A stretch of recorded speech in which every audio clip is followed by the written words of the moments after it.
अस्सलाम वालेकुम, how are you all? I hope all of you are fine. Welcome to our channel जिग्नेटिक world. हमने last lecture में definition देखी थी और देखा था कि नंबर सीक्वेंस होता क्या है। अब देखोगे एक्सरसाइज 2.1 का क्वेश्चन नंबर 1, 2 एंड 3 हम सॉल्व करेंगे और आपने इसको समझना है।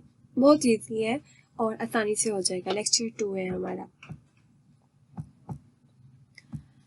क्या कह रहे हैं? एक्सरसाइज 2.1 है, multiply each number pattern and complete the sequence. आप उन्होंने जो पैटर्न दिया वह क्वेश्चन का, उसको आपने देखना है और फिर उस सीक्वेंस को कंप्लीट करना है। 28, 24, 20 एंड 16। यहाँ पर आपने इन दो नंबर्स को देखना है कि क्या सीक्वेंस आ रहा है। डिफरेंस लो आप इसका। 24 में से 28 माइनस करोगे तो आपके पास कितने रह जाएंगे? -4 आएगा। ठीक है, इसी तरह से अगर आप 20 में से 24 माइनस करें तो तब भी -4 आएगा। और इसी तरह से अगर आप 20 में से 16 यानी 16 में से 16 माइनस 20 करते हो तब भी आपके पास आंसर क्या आएगा? -4 ही आएगा। ठीक है, सबका आंसर क्या आ रहा है? -4 आ रहा है। अब हमने जो लास्ट क्वेश्चन जो मैंने आपको डेफिनेशन समझाई थी उसमें मैंने बताया था अब जो डिफरेंस आया है, अब इसका मतलब ये हुआ कि आप 28 में से 4 माइनस करो तो आपका आंसर 24 आ रहा है। 24 में से 4 माइनस करो तो 20 आ रहा है। 20 में से 4 माइनस करो तो 16 आ रहा है। अब 16 में से आप 4 माइनस करोगे तो आंसर क्या आएगा आपका? ठीक है, आप 16 में से 4 माइनस करोगे तो आपका आंसर आएगा 12। ठीक है, और 12 में से आप 4 माइनस करोगे तो आपके पास आंसर क्या आएगा? 8। आपने पहले सीक्वेंस को समझना होता है, उसके बाद ये देखना होता है कि आपका आंसर सीक्वेंस क्या बन रहा है। अब इसको प्रॉपर सॉल्व कैसे करते हैं ये देखेंगे। सॉल्यूशन लिखेंगे इस तरीके से अपने बताएंगे। In the sequence number are arranged in order, every next number is obtained by subtracting 4 from previous number of term. यानी कि आप प्रीवियस नंबर ऑफ टर्म में से 4 माइनस करते हो तो आपका जो है वो नेक्स्ट टर्म आ रही है। तो आप क्या करोगे? सिंपल लिखोगे 16 minus 4 equal to 12 and 6 term क्या होगी? 12 माइनस 4 इक्वल टू 8।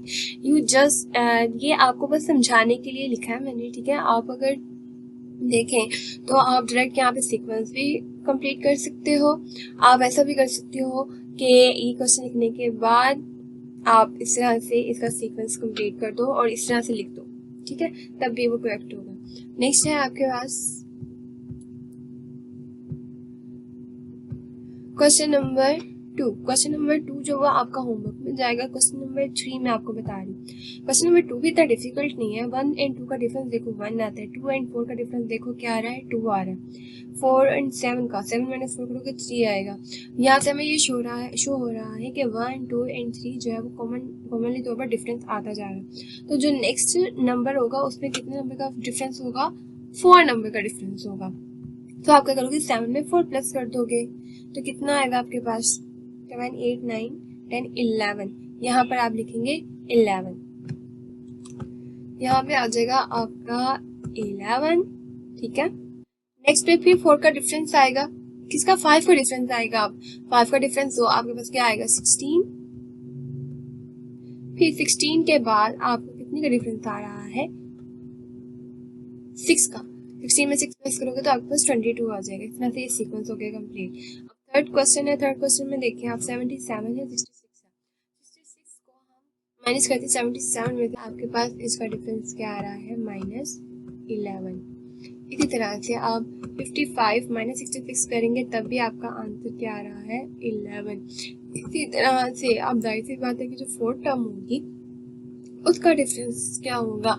उसमें भी 11 का डिफरेंस होगा। तो आप क्या करोगे? 55 में से 555 में आप क्या कर दो? 11 को माइनस कर दो, क्या रह जाएगा आपका? 44। यहाँ पे क्या आएगा आपका? 44। और 44 में से 11 माइनस करोगे तो 33 आ जाएगा। 33 में से 11 माइनस करोगे तो 22 आ जाएगा। 22 में से 11 आप माइनस करेंगे तो आपके पास आंसर आएगा 11। तो आपका ये वाला सीक्वेंस भी कंप्लीट हो गया।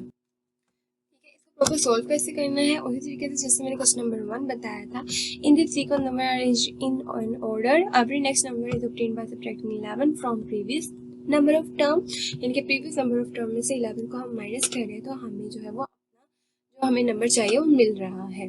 तो आपने फाइंड आउट करना था फोर्थ टर्म। फोर्थ टर्म कैसे करोगे? 55 minus 11 44 and fifth and six term आपके पास थी, सेवन टर्म कैसे फाइंड आउट होगी, 22 में से 11 माइनस करोगे तो ये आ जाएगा आंसर। तो ये आपका मुकम्मल सीक्वेंस है जो रेडी है। आई होप ये क्लियर हो गया होगा। क्वेश्चन नंबर 4 एंड 5 हम नेक्स्ट लेक्चर में करेंगे। तब तक के लिए बेस्ट ऑफ लक।